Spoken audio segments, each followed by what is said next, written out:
limitações. Agora, derivando a curva de demanda. Vamos ver aí o que isso contribui na compreensão.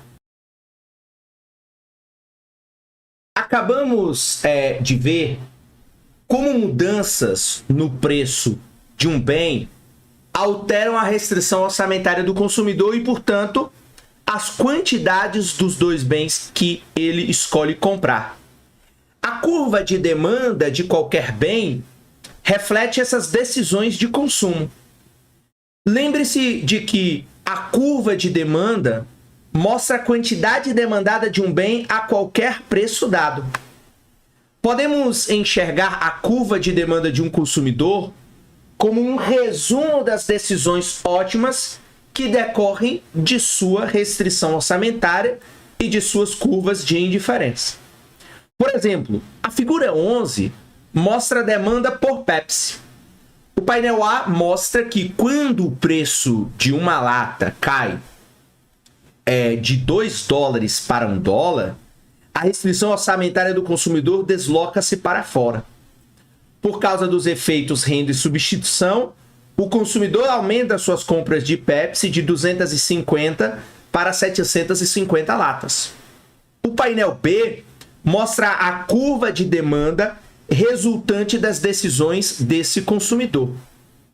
Dessa forma, a teoria da escolha do consumidor proporciona os fundamentos teóricos para a curva de demanda do consumidor. Então, dessa forma, a teoria da escolha do consumidor, ela proporciona os fundamentos teóricos para a curva de demanda do consumidor. Por isso que aqui chama derivando a curva de demanda. Daqui a pouco a gente volta no gráfico.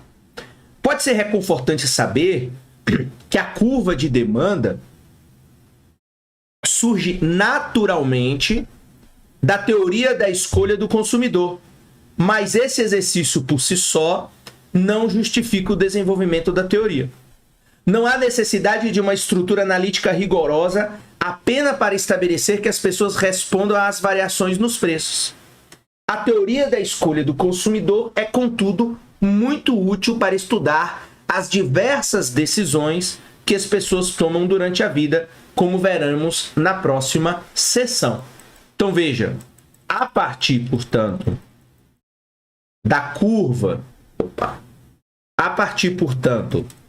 da curva de indiferença e da restrição orçamentária, ou seja, do ótimo do consumidor, nós chegamos, portanto, nós podemos derivar a curva de demanda. Então veja, o painel A, ele mostra lá a situação em que o preço da Pepsi cai de $2 para $1, o ótimo do consumidor se move do ponto A para o ponto B, então restrição orçamentária inicial, restrição orçamentária nova quando agora o preço da Pepsi cai, curva de indiferença I1 e curva de indiferença I2, desloca-se do ponto A para o ponto B, em que você tem claramente um aumento na quantidade de Pepsi consumida, dado que o poder aquisitivo aumentou e dado a situação de que os preços relativos estão mais baratos, estão menores.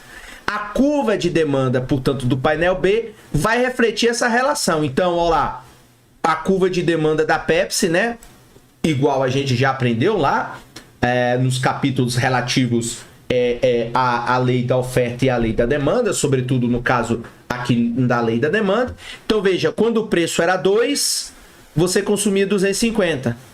Quando o preço ficou 1, você passou a demandar 750 latas de Pepsi. Então, veja aí a curva de demanda com a inclinação negativa, né? Mantendo lá as tradicionais características de uma curva de demanda. Então, do ótimo do consumidor, você pode derivar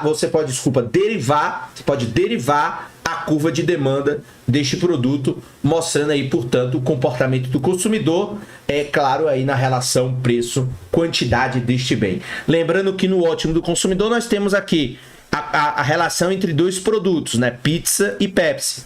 Quando a gente deriva aqui a demanda da Pepsi, você tem aqui o comportamento do consumidor diante de um preço mais barato, o que ele faz? Ok?